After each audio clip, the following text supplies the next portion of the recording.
Sarr lu ñu war a mën a fàttali ci projet train Dakar Bamako Dakar Tamba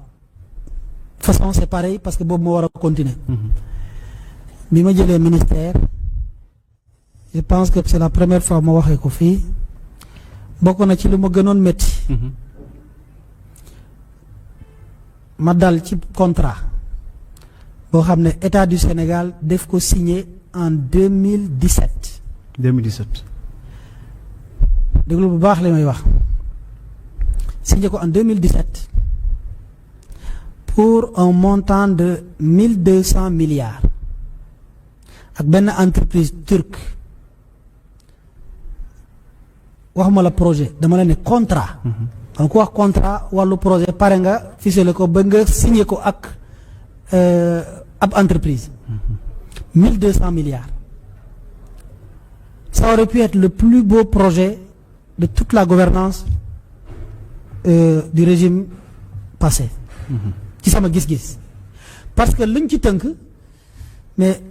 mënuma comprendre lu tax ñu bàyyi ko ak naka lañ ko bàyyee ñu ngi kii embarqué lu toll ni 32 raay. 32 ba ma waxee ci 32 ab nu ñu koy waxati saxaar. autorail.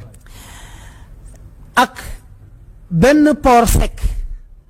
waxuma gare de gros porteur parce que dafa am différence. mais benn port sec boo xam ne Kidira ou Tamba lañ koy defar. port sec boobu mooy waral lépp li nga xam ne day jógee port train bi moo koy yóbbu camion malien yi normalement dootuñ jël suñu tali dina gën a jege ci ñoom ñu ñëw ravitaillé wu au niveau du port sec muy projet bu am solo ci diggante boobu quelques mois li xew mooy xaw ma fu ñu jaar boobu la ñu rebranché wu débranché wu ci projet boobu jël le même montant daa nekk parce que tey TER bi bu ma jëlee ci chiffre APIX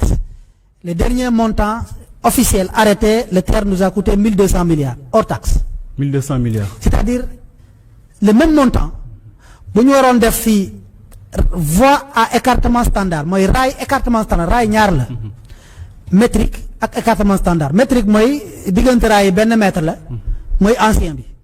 écartement standard parce que train da ciy daw TGV da ciy daw c'est le même pour tout le monde dañ ko standardiser moo gën a cher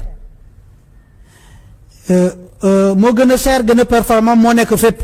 moo nekk Europe moo nekk fu ne boobu la TER bi di daw léegi nii boobu moo waroon am Dakar Tamba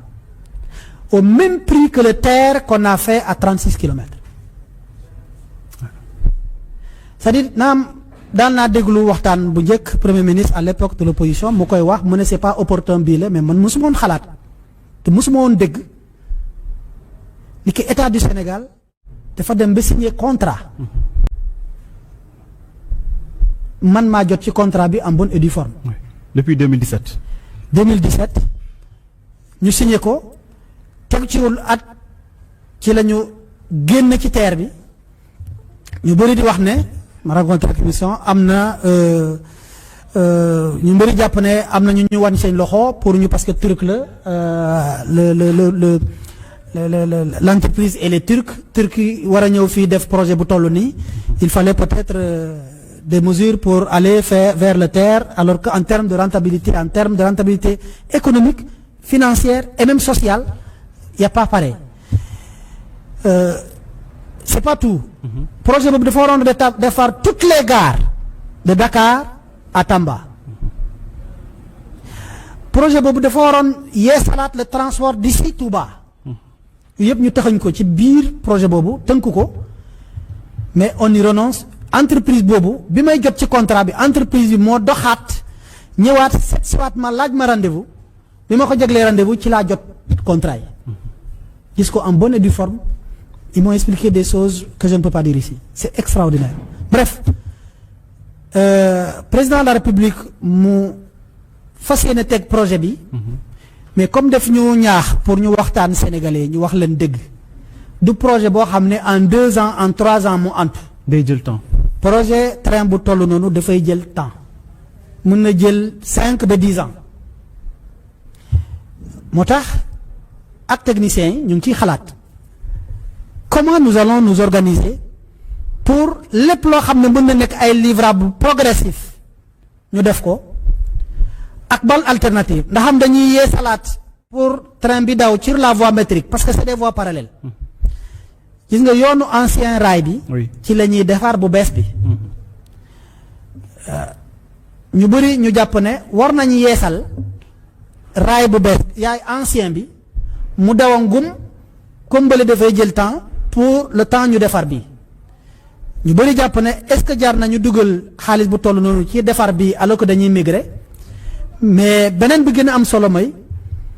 gis nga bu ñu defarul bu bees bu ancien bi